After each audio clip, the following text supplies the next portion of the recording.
주변에서 많이 작업을 하고 있는 게 박지성 후보인데 특정 세력이 네. 박지성 후보를 옹립하기 위해서 애를 많이 쓰고 있는데 그렇군요. 연락도 수월하지 않고 본인이 선거에 나오겠다는 뜻이 전혀 없는 상황이기 때문에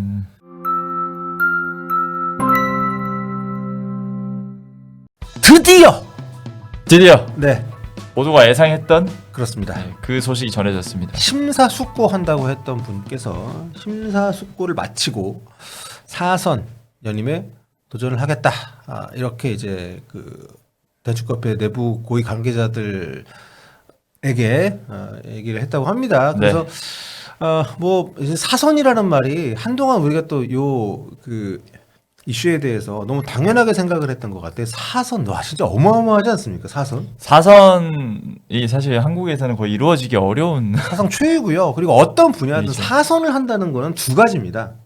정말 대단한 업적을 세워서 그렇죠. 모두의 지지를 받는다거나 아니면 독재자죠. 요즘 시대에 사선이면 독재자가 많죠. 독재자. 그러니까 그만큼 사선이라는 게 진짜 이 기간으로도 10년이 훨씬 넘는 시간이고 네.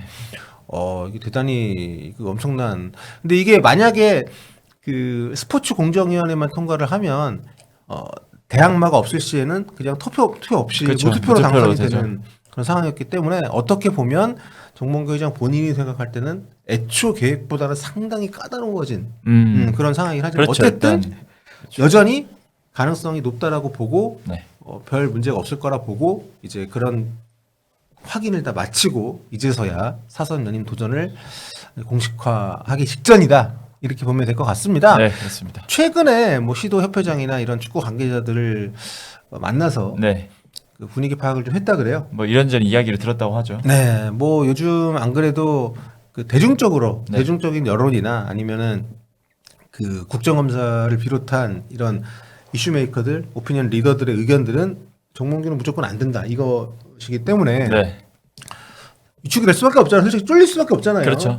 그런데 문제는 그 사람들이 투표를 하는 거 아니기 때문에 저 사람들이 투표를 했죠. 시도 협회장. 저희가 이제 투표 관련 뒤에 소개해드리겠습니다. 네. 결국엔 투표권자들의 생각이 중요하지 않습니까? 그렇습니다. 네, 투표권자들이 어떻게 생각하느냐를 좀 파악을 그 사이에 그거를 심사숙고랑 좀 바꾸면 될 것 같아요. 그 네. 표현을 그렇게 좀 쭉 이제 물밑 상황 알아보니까 이게 뭐 되겠는데? 그쵸. 여론하고 뭐 큰 상관이 없는데 실질적으로 그 뭐 만남문을 중에서 충성 사역을 한 사람들도 있다 그러고 그쵸. 걱정 마십시오. 저희가 뭐 밀어드리겠습니다. 이런 얘기했다는 사람들도 많이 있다고 하고 사선 출마에 대한 얘기를 안 했다고 하는데 어떻게 저렇게 자동으로 네. 저 선언을 하는지 참. 그렇습니다. 그래서 지금 문화체육관광부에서 27건의 위반 사안을 들어서 중징계 요구도 했고 네. 뭐 여러 가지 얘기들은 있었지만 그게 사실 뭐 실효성이 없기 때문에 뭐 본인이 맘만 먹으면 일단 나올 수는 있는 거니까요. 문체부가 뭔가 강제화해서 집행을 할 수는 없는 부분인 것 같아요. 그렇습니다.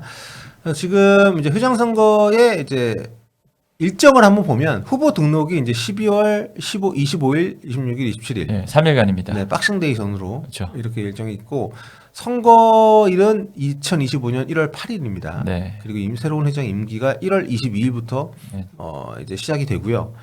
근데 이제 이 선거에 나오려면 현직 회장이면 안 되는 그 규정이 있습니다. 네, 이게 2020년 10월에 신설이 된 정관이더라고요. 네. 찾아보니까 이제 선거에 나오려면 현 임기 종료 50일 전까지 회장직을 좀 내려놔야 되는데 정몽규 회장의 임기가 2025년 1월 21일이니까 네. 12월 2일까지는 내려놔야 된다는 거겠죠. 그때까지는 회장직을 그만두고 그러면 회장직이 공석이니까는 상금 부회장이 그렇죠. 대행을 하는 대행을 그런 하겠죠. 게 되겠네요. 네. 12월 2일 대한체육회 스포츠공정위에 연임심사 요청서를 제출할 계획이다.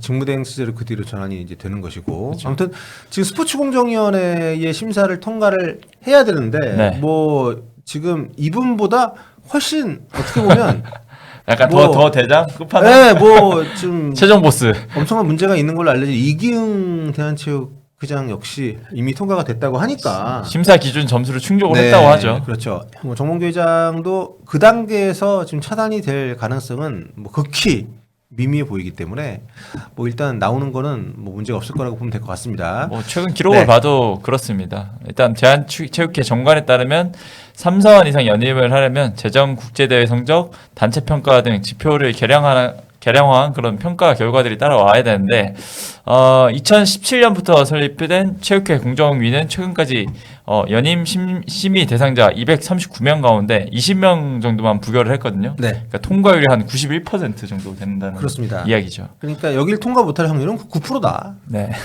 과거에 연임심의위원회 시절에는 22%였는데 이것도 좀 많이 문턱이 낮아졌다고 보면 되는 거고, 그러니까 기존 다선에 도전하는 사람들한테 유리한 그런 상황을 계속해서 용인해주고 있다라고 보면 될 것 같고요. 이 정도면 유명무실한 네, 결차 아닌가 싶긴 한데. 그렇습니다. 그래서 뭐 지금 선거운동은 마감일 다음부터 선거일 전일까지니까 뭐 27일 그쵸. 이 마감이지요. 열심히 이제 해야 되겠죠. 근데 선거운동이라는 게 뭐 대중적으로 뭐 유튜브나 아니면 TV에 나와서 이게 아니라 네. 결국엔 투표권자들하고만 그쵸. 하면 되니까 네. 그 투표권자가 어떻게 구성이 되느냐, 많은 분들이 뭐 지금은 알고 계시겠습니다만 이제 다음 달 12일까지 선거운영위원회가 이제 꾸려집니다. 네. 선거인단이 이제 여기에 통해서 구성이 될 텐데, 축구협회 대의원, 그리고 산하단체, 산하단체 임원. 네. 여기로 네. 산하단체 임원은 뭐 시도축구협회, 네. 뭐 시도연합회 등의 뭐 인사들이 좀 있겠죠. 네. 네. 여기에 지도자, 선수, 심판 등 축구인 200여 명. 여기에 보니까 100명에서 300명 사이로 꾸려져야 되더라고요. 네. 네. 그렇게 구성이 될 것 같습니다. 그렇습니다. 그래서 이 지도자, 선수, 심판 그 임의로 선정된 이분들은 이게 무작위로 추첨을 해서 네. 이제 뽑게 돼 있는데, 그렇죠. 5배수를 뭐 제한을 해야 된다고 하죠. 네네네, 그렇습니다. 그래서 여기 선거인 후보자 명부 작성 관련된 규정들을 보면 선거일 선거일 전까지 네. 전까지 배정된 선거인 수의 5배수 5배수로 알고 있습니다. 해서 통보해야 되고, 선거인 자격이 없는 사람이 후보자로 추천된 경우에는 그냥 배제한다, 대체를 하지 않고 네. 뭐 이런 규정들이 있고요. 아무튼 이 명단을 꾸리는 것도 그렇지만 결국에는 확정이 되어 있는 축구협회 대의원과 산하단체 임원들, 이게 굉장히 중요하다고, 그렇죠. 비중이 높다고 보면 네. 될 것 같고, 근데 이 사람들은 이미 정몽기장하고 뭐 일종의 특수관계잖아요. 그렇죠. 네, 그렇기 때문에 굉장히 현직장이 유리한 지지 그런 기반이라고 보면 될 것 구조입니다. 같습니다. 예, 그런 구조라고 좀 돼 있고요. 네. 그리고 이제 여기 선거에 나가려면 출마 기탁금을 내야 되는데 5천만 원입니다. 네. 이게 25%인가 투표를 못하면 네. 못 돌려받아요. 아, 그러니까 만약에 지지 기반이 없이 그냥 재미로 출마하거나 뭐 이러면 네. 그 25, 5천만 날리는 안 되니까 날리는 거죠. 네. 예. 근데 뭐 만약에 2명 나온다 하면 네. 25%는 두 명 다 충분히 뭐 충족하지 않을까 싶긴 가능성이 한데. 높기는 하지만 모르죠. 지금 그 개인적으로 이제 이미 가장 먼저 출마를 선언했던 허정무 후보 같은 네. 경우에 지금 세력이 되게 약해 보이기 때문에 아직 캠프도 뭐 못 그렸다고 하니까. 여기저기 얘기를 들어봐도 그 이를테면 그 편에 서겠다 이렇게 나서서 이런 세력이 별로 없기 때문에 축구인들이나 뭐 네. 시도협회장은 물론 더 그럴 것 같고. 출마 기자회견 때도 한 명도 대동을 안 했잖아요. 네, 거의 네. 제가 갔었는데 네, 거의 없었습니다. 네, 그렇기 때문에 세력이 지금 약합니다. 그래서 여기서 또 그래서 많은 분들이 궁금해하시는 게, 그렇다면 추가 출마자는 없는 것이냐? 네, 허정무 대 정몽규로 가는 거냐 그냥. 일단 우리가 애초에 생각했던 의문, 그러니까 허정무 후보가 정몽규 쪽이랑 얘기를 하고 나온 거냐, 이런 의혹은 일단 사라졌고, 이렇게 네. 되면 추가적으로 나올 사람이 있느냐, 계속 썰들은 많이 있었습니다. 네. 네, 근데 구체적으로 나온다라고 선언한 쪽은 없었기 때문에 사실상 뭐 논의는 진척이 없다라고 네. 전에도 말씀드렸습니다만, 그동안 거론이 됐던 게 이를테면 뭐 이용수 전 기술위원장, 네. 전 부회장, 그리고 신문선 위원이라 해야 전 해설위원, 네, 이분이 전통적으로 이제 그 축구계 야당으로 많이 그렇죠. 소리를 냈던 분이고, 그리고 그 프로축구연맹 총재도 출마를 했다가 그쪽에서 뭐 선거 입후보 자격 문제 삼아가지고 네. 안 된 적이 있었고, 그리고 이석재 현 부회장, 경기도 축구협회장, 예, 이분도 좀 거론이 됐었고, 박지성, 이원표 이런 분들 거론이 되는데, 네. 결론부터 말씀을 드리면 제가 취재를 해본 결과 이석재 부회장 같은 경우는 정 회장이 안 나오면 무조건 나오는 준비를 하고 있었고요. 근데 이제 정 회장이 나오면 당연히 안 나오는 거고. 네. 예, 그리고 이용수 그 전 부회장 쪽도 생각이 없진 않습니다. 다만 여기도 지지 기반이 약하고, 아무래도 약할 수밖에 없죠. 또 제 생각인데 명분상으로 네, 정몽규 체제에서 굉장히 많은 역할을 했던 분이잖아요. 그렇죠. 네. 카타르도 갔다 오고 네, 그렇습니다. 뭐 여러 역할을 했기 때문에 쉽지 않을 것 같다는 생각이 들고 그리고 신문선 그 연측 같은 경우도 전혀 지금 새 규합이 안 돼 있는 상황에서 지금 상징적으로 만약에 허정무 후보가 안 나왔다면 상징적으로 나올 수는 있었을 것 같은데 현재로서는 쉽지 않아 보이고 네. 그리고 이제 다음 그 주변에서 많이 작업을 하고 있는 게 박지성 후보인데 일단 영국에 기반이 있잖아요. 그렇죠. 그리고 본인이 뜻이 지금 현재로서는 전혀 없는 것 같습니다. 그러니까 네, 강하지 않은 것 같아요. 제가 아는 특정 세력이 네. 박지성 후보를 옹립하기 위해서 애를 많이 쓰고 있는데 뭐 설득 작업을 하고 연락도 있군요. 수월하지 않고 본인이 그 지금 이 선거에 나오겠다는 뜻이 전혀 없는 상황이기 때문에 근데 사실 박지성 씨 같은 경우에는 이후에도 뭐 기회가 많을 것 같다는 생각이 좀 들긴 해서 하지만 스스로는 이 좀 그렇게 좀 시대가 지금 일단은- 가장 원하는 건 사실이죠. 그렇죠. 네. 그런데 또 여러 가지 그 있는 것 같아요. 왜냐하면 어쨌든 전북현대에서 일을 오래 네. 해왔고 전북현대 그 정의선 그 회장하고도 돈독한 사이인데 그렇죠.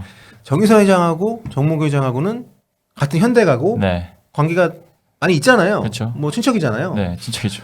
네, 저는 그것도 좀 걸림돌이 될 수 있다고 봅니다. 만약에 나온다고 하면. 네. 하여튼 여러 가지로 지금 현재로서는 주변에서 저도 나온다면 정말 매일 영상 하나씩 올리면서 지지를 할 생각이 있는데 현재로서는 네. 여기 나와 굉장히 지금- 가능성이 낮아 보이고요. 거론된 분들 중에서는 제일 젊은 후보기도 해서 제일 적고 유일한 대안입니다. 네. 솔직히 유일한 대안입니다. 그렇죠. 근데 이제 이영표 전 부회장 쪽도 지금 전혀 움직임이 없고 네. 이제 그런 상황이어서 그래서 만약에 지금 그 언저리에서 들려오는 얘기는 뭐냐면 직접 출마 안 하더라도 뭐 나오는 사람 중에 어떤 좀 지지를 해서라도 힘을 실어줘야 되지 않겠냐 그럴 수 그런 있겠네요. 방향으로도 좀 설득을 네.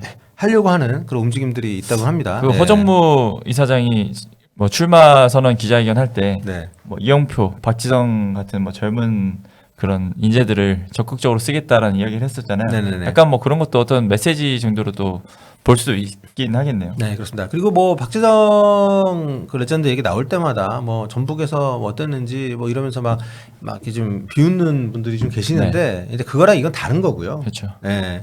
그리고 뭐 모르겠습니다. 그 전북 팬들 중에 그런 의견을 가지신 분들이 뭐 있으시겠지만 네. 이건하고는 좀 완전 별개인데다가 그걸 이유로 뭐 이렇게 좀 비토를 한다면 그런 식으로 따지면 사실 할 사람이 아무도 없습니다. 그렇죠. 네, 그러면 뭐 축구 행정에 굉장히 그 경력이 좋은 그런 사람 뽑아야 되는데 또 아니 그런 뭐 그렇죠. 그런 사람이라도 과거에 네. 어떤 근데 회장- 했을 때, 네.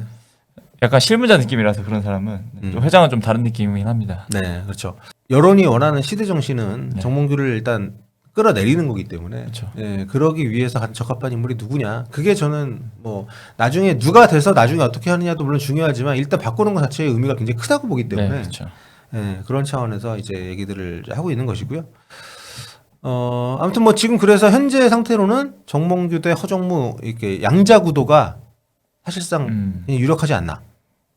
제일 이제 지배적인 그런 상황이죠. 네, 그렇습니다. 그래서 지금 뭐 정몽규 회장이 나온다라고 하는 것 자체가 일단 본인이 그러니까 파악을 좀 어느 정도는 이미 끝내놓고 다져놨다. 네. 이분이 그 올 초에 팬들 여론 안 좋을 때 그 A매치 표 다 안 팔릴까봐 전전긍긍 해가지고 그 예매 현황도 확인하고 그랬다고 하잖아요. 네. 그러니까 그런 거 되게 많이 신경을 쓰고 체크를 하는 것 같아요. 그래서 이렇게 심사숙고한다고 계속 일관되게 답변을 해오다가 네. 결국에 나온다는 거는 뭐 당연히 나올 거라는 건 다들 우리가 예상했지만 그렇죠. 본인이 나름 이제 계산을 끝냈다 이렇게 봐도 좋을 것 같고요. 그리고 뭐 일단 나오는 이유로 꼽았을 때는 내가 뭔가 한 일들을 마무리하고 싶다라는 의지도 굉장히 좀 강한 것 같습니다. 그렇습니다. 자, 하여튼 뭐 대한축구협회장이라는 자리가 상당히 중요한 자리고 네. 그런데 이제까지는 아무런 제대로의 평가나 견제 없이 네.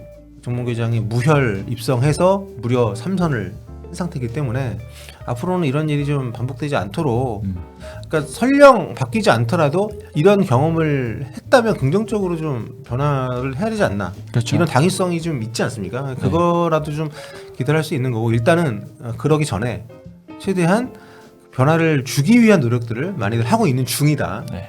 네, 다만 현실적으로 지금 이렇게 좀 나설 수 있는 사람의 수가 제한적이고 움직임이 그렇게 많지는 않다. 그렇게 정리를 해봤고요. 아무튼 여전히 시간이 좀 있긴 있습니다. 뭐 아주 크리티컬한 상황까지 온 건 아니니까. 다만 좀 걱정되는 부분들은 확실히 좀 여전히 상존을 하기 때문에 맞습니다. 좀 남은 시간 좀 지켜보면서 다들 노력을 좀 했으면 좋겠습니다. 네.